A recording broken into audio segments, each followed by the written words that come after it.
Morning, everybody. Please welcome Paul Thomas Anderson. Joaquin Phoenix, wherever he is. Is he up there? Yeah, he's taking a picture. Okay, Catherine Waterston. Nobody's. Benicio del Toro? Here we go. Here we go. Maya Rudolph.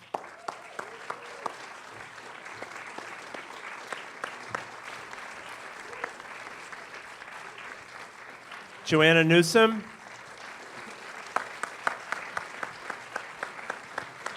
Michael K. Williams. Hong Chow.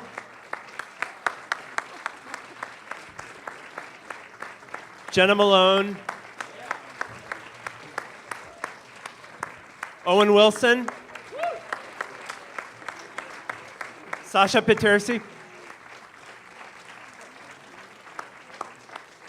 And please welcome Martin Short.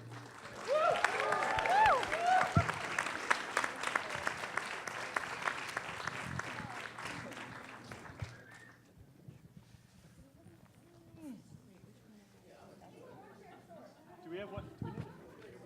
Hold on, we might be all right. Are we missing a chair? Oh no, actually we're good. You want to sit with me? Okay, we have enough chairs. What would you like to say? Yeah, That's a good cat. you can keep clapping. That's okay.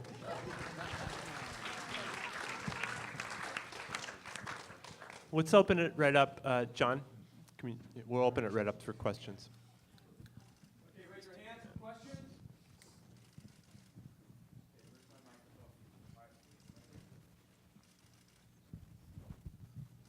This question's for Mr. Anderson.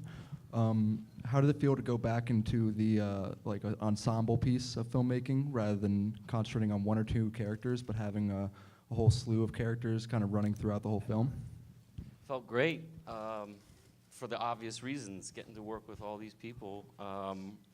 The only frustrating thing is that it was only, for most people, it was only about 2 or 3 days, which was a drag, because just when you got started and you got excited, they'd leave on you and they'd go off to other movies. And I was stuck with him mostly.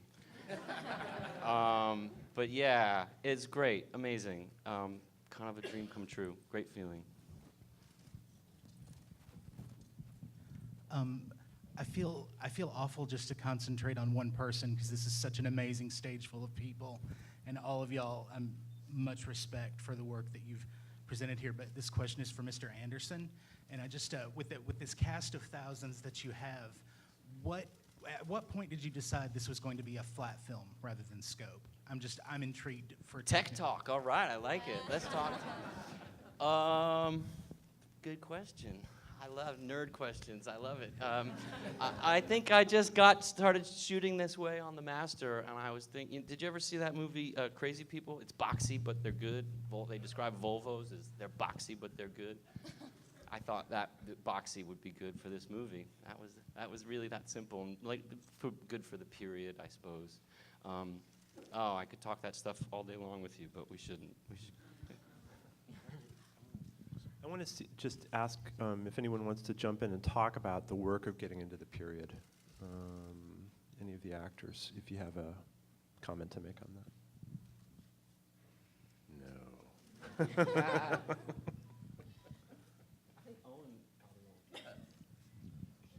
Owen, what is your problem? Getting into period. I'm sorry, what was the question? Getting yourself into the world of 1971. Well, I guess for me it began with wardrobe and us having. I think they can. Okay. It was, yeah. I think it was, it wasn't a, complicated process getting into that world of the 70s, but it was just sort of meeting with Paul and kind of figuring out, honestly, what my character was going to be wearing. And because I had some ideas that Paul was. You didn't go with my ideas, but you. I had one shirt that I really wanted to wear, and I guess it wasn't 70s enough, and then the stuff. But I think it was when we landed on the overalls, or no, you had, and you were sort of looking at some Dennis Wilson. Maybe that's what it was. It was a photograph of Dennis Wilson wearing some white overalls. And then that was sort of, you know. And Zoot from the Muppets, too. Zoot, Zoot, yeah. the saxophone player from the Muppets, he's got that, Yeah. that hat and those glasses. That was and that. our touchstone. Yeah. So, yeah, that's a good answer. Zoot from the Muppets is how you get into it. Hello, I'm Dean Treadway, Movie Geeks United. Mr. Anderson, great movie. I know that with There Will Be Blood, I know that you watched Sierra Madre a lot, I think. That I read that somewhere, and I can feel it in the movie. And I have a specific movie that I think you may have watched a little bit doing this before you did this. It reminds me a little bit of another Bogart movie, The Big Sleep. Is that something that affected you? And one more question, just one quick question, Mr. Short. I've been a fan since I was 13. Stand up at 2 o'clock in the morning to watch SCTV at Network 90. You shine like a diamond in this movie. I'm so happy to see you and to meet you. And I want to profess my love to you and to the entire cast. My love. Finally. I can't follow that. Yeah, you're right. I saw The Big Sleep, and it made me realize, like, I couldn't follow any of it. And but and then it didn't matter, because I just wanted to see what was going to happen next anyway. So yeah, that was a good model to go on. To throw that stuff out the window. That's Hands? Questions?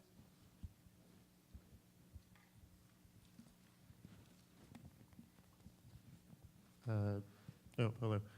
My question goes to Mr. Anderson.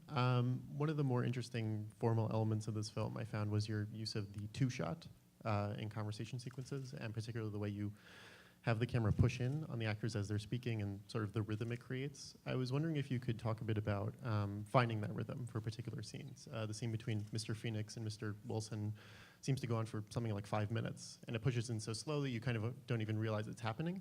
And then when you reach the end of it, it's sort of a surprise. That's kind of an incoherent question, but maybe you know what I'm asking. No, it's a good question. I think it has to do with there's a lot of dialogue, and there's two really good actors that could do it all together. And it's anytime you can do it without having to cut it together, it's so much better. It's believe it or not, it's an easier day's work, because you know the one thing you're going to go after, and you go and do it.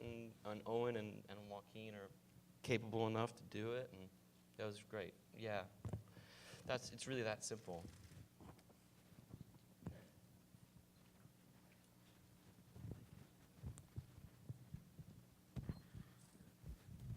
Hi, I really enjoyed the film. The book has been described as Pynchon light, which is sort of like saying, for me, like Dostoevsky light. I'm wondering how many of y'all read the book.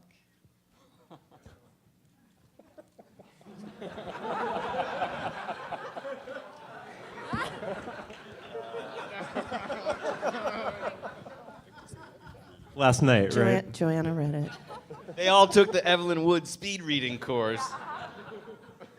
I had my assistant read it. That counts. From where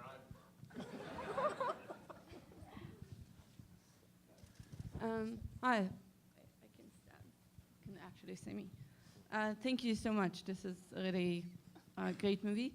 And I want to ask Mr. Anderson, it seems to me that your movies are very different from one another, but you are obsessed to some extent with this idea of masculinity and manhood. And I wonder if that's something you can talk about, and also about your decision to frame this movie with a female voiceover. So we have the female narration, and I wonder if that's something you can talk about. Thank you. Well, yeah, she's right here. Joanna, I'd known a little bit, and I loved the way she talked. and I loved the way she looked, and it felt like it was a supporting character in the book, like kind of Doc's best girlfriend, who, not girlfriend, but gal pal, who always seemed to know more about things and was always right about things. And so somewhere along the way, probably just looking to try to do something and have a good female voice come in, I came up with the idea of trying to do it and asked Joanna to do it. And we just started doing it more and more and more, the more it worked, and I'm glad I asked her to do it, and I'm glad you picked up on it. Hope you like it. I think it works well. I think it was that if you're adapting a book that has so much, for a long time I was told that if you use voiceover, that's a no-no. Like, somebody ingrained that in my mind, and I think the premise is that you have to have your characters do work for you, that you can't rely on a narrator to do it. So I kind of got paranoid that you shouldn't use a narrator, but all my favorite films use narrators and narration, and I always was paranoid to do it until now, where there was so much good stuff that character could say that was from the book that seemed helpful to the story and wouldn't step on it or irritate it or subtract from what was going on, but hopefully add to it at its best, and that was the idea there. And it was just great to get to work with Joanna.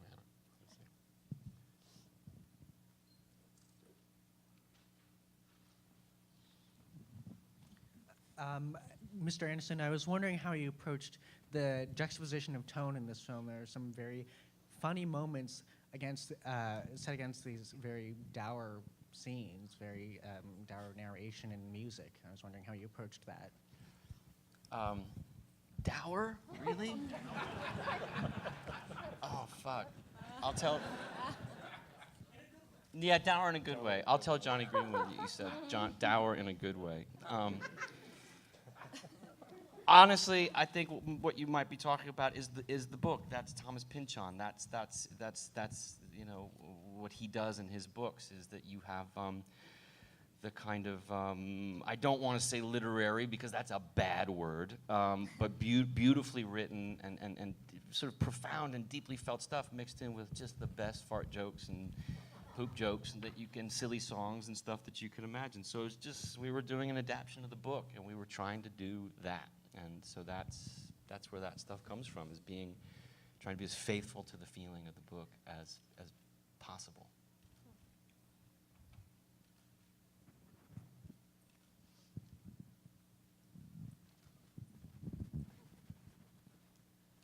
Thank you. For the cast, you start with the voice of Thomas Pynchon, and then you start with the director's voice. When your voice has to come into it, I'm interested in each of you a little bit about how you normally like to work and how this worked for you. Was there rehearsal time? Did you improvise at all in contributing your own persona of the character to the film? Just a little bit about how each of you liked to work and how you did work.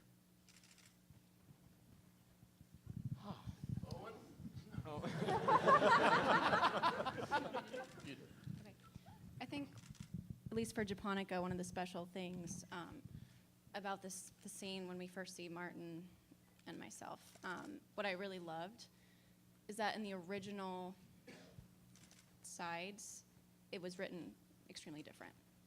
And we worked on it, and we worked on it, and he wasn't afraid to have it take the whole day.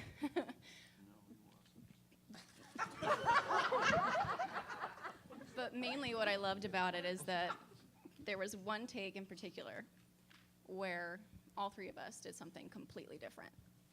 And we didn't tell each other. We put our characters into that place, and we collaborated, and it turned into something beautiful. And I think that's, in total, what made this film come together. It's the chaos that we all brought that came down to something that was so simple that was beautiful. A testament to everything, I think.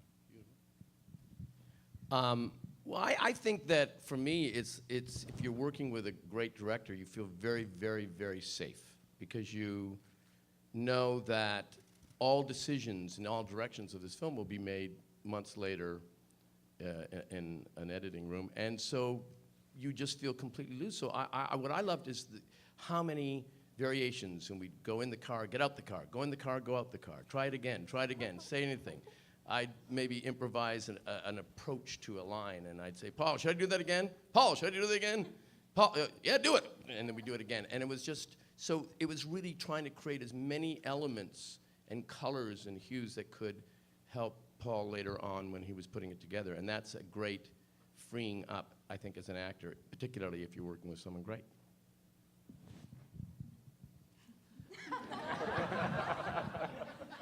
Joaquin, do you guys want to weigh in on this?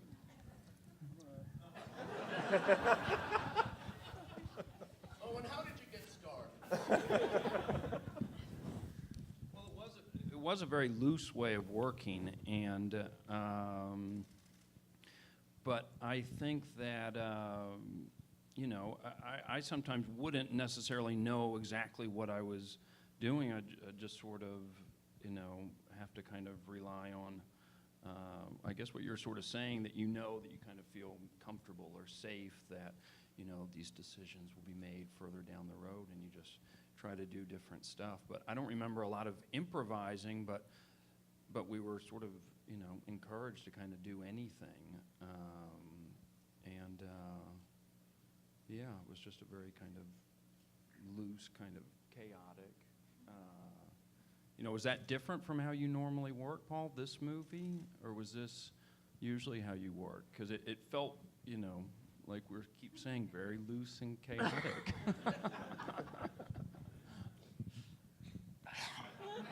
I didn't feel as loose and chaotic. I don't know.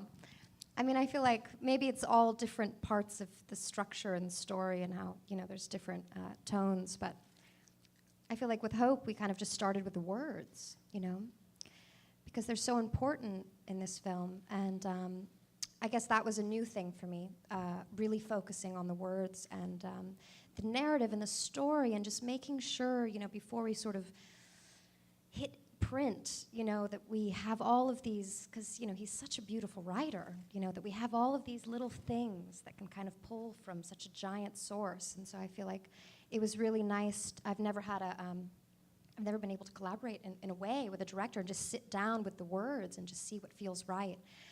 And then, you know, which was a very structured process, I think, and then getting to sort of sit, you know, across the table with Doc and become a wild animal, you know.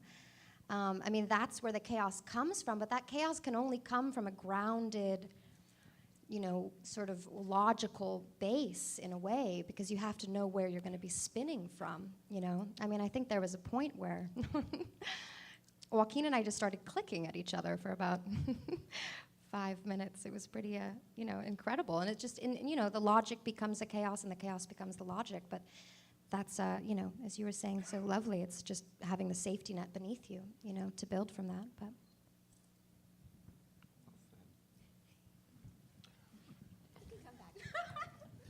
Well, it actually makes me feel good to hear you guys say that. I thought it was me.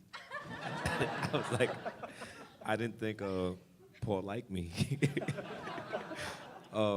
It was very loose, and it was, you know, I came into the project a huge fan of both Joaquin and Paul, and I think I hadn't slept for like 48 hours. I came straight from another job to this one, and you know, it was just the process was it was different. It was like, you know, I never, you know, most of my credits, you know, are in television where, you know, they crack the whip and everything is just time, and then, you know, I get to this situation, it's like, no, let's sit down and talk about this. I'm like, really?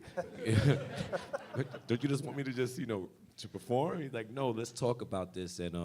And Joaquin was so generous, and you know, I came in, you know, very, you know, intimidated, you know, to come to be invited to this table, to play with such an amazing, immense talent. So I came in with a nervous energy, and then, you know, then to be put in a situation that I was foreign to me. It was, I just thought you didn't like me. It's like, you know, but, you know, I definitely felt the same way. I knew although the process was new for me, I knew I was safe.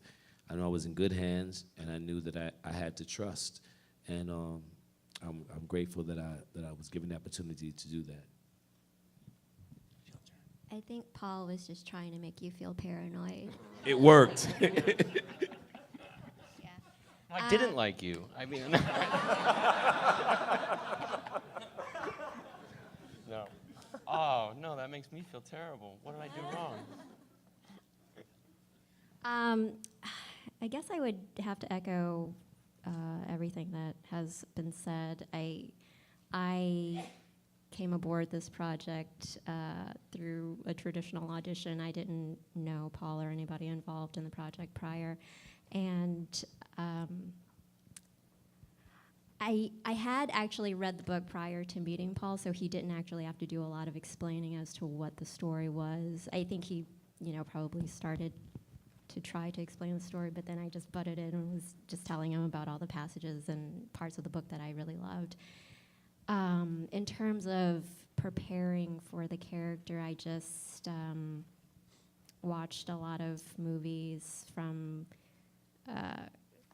like the 50s prior to, the Summer of Love in '67, and then also I watched a documentary that was really helpful about the Manson period. So that helped to ground everything that was going on in the book and to get the historical background for it. And then on the actual days of shooting, we just,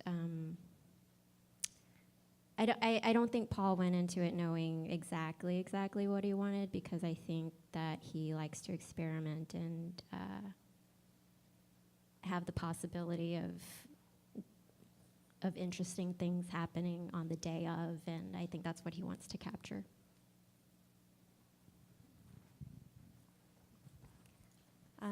There wasn't a lot of, I feel like my particular character didn't lend herself to improvisation because I had sort of a responsibility to speak for the actual text, not only when doing the narration, but even on screen. I felt sort of yoked by this sense that nothing should come out of my mouth that wasn't written in the book, or at least written in the script through, a decision that was made by the writer. So that, I didn't have anything really to compare that to because this was my first work in a movie, but I do think that that's probably somewhat atypical. But I still experienced a sort of sense of for me it didn't feel like chaos, but certainly receptiveness to sort of change a plan based on a momentary instinct. The first shot of the movie was not on any sides I got. There was I wasn't really told that was going to happen. I don't know if that was an improvised decision that Paul made or what, but it was sort of at the end of a day that I had already done my stuff for the day and was getting ready to go home. And there was a passage that I think was intended to just be voiceover, and Paul was like, will you just sit on this park bench for a second, or park picnic table? And we tried it there, and then he was like, try sitting on this lawn, and just asked some random people who were juggling in the background, I think, to stay there. And did it, and I didn't have it memorized or anything. I just really quick attempted and messed up a couple times, and then finally, hopefully, got it sort of right. And didn't think anything else of it. I was 99% sure that would not be in the movie.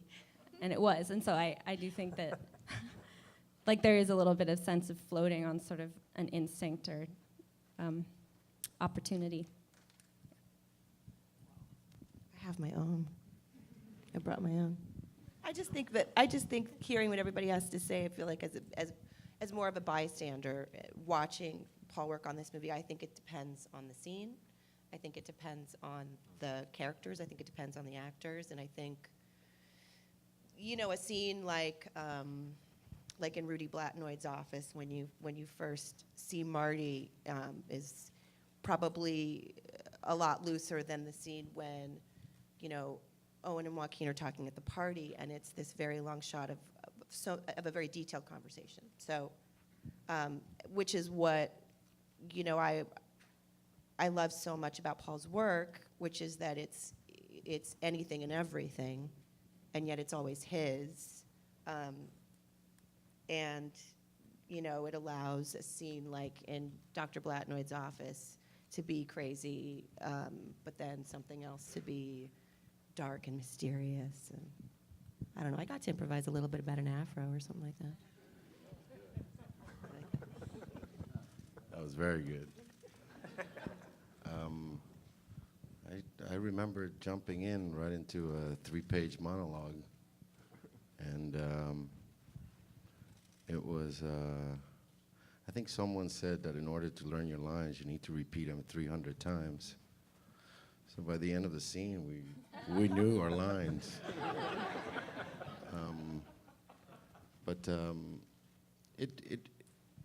He would take a scene that takes place on a table, and he'll move it into a car, and it was like dancing in a way, and I really enjoyed it. I think working with Joaquin and my scenes with Josh Brolin too were a lot of fun. There was a lot of laughing, and Paul was laughing at us, and so that was fun.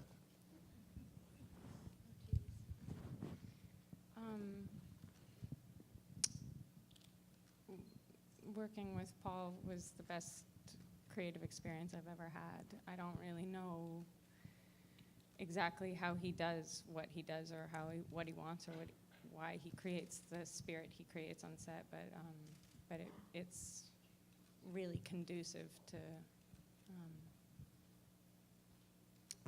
you know, to good work. A great experience. I remember the first day I visited set before I started shooting, I think, there was a scene between Josh and Joaquin, and they were dancing in front of the car, you know, and Paul was standing next to the DP watching them as the DP was pushing him like this, like so excited to see what they were going to do next, and it was so comforting to me to know I was going into a working environment where the director was very interested in what the actors could bring. That's the feeling I think that is consistent, whether you're doing something really harebrained and insane or improvisational or really following the script, but there's this feeling you're held by that whole time. It's quite lovely. That's enough about that.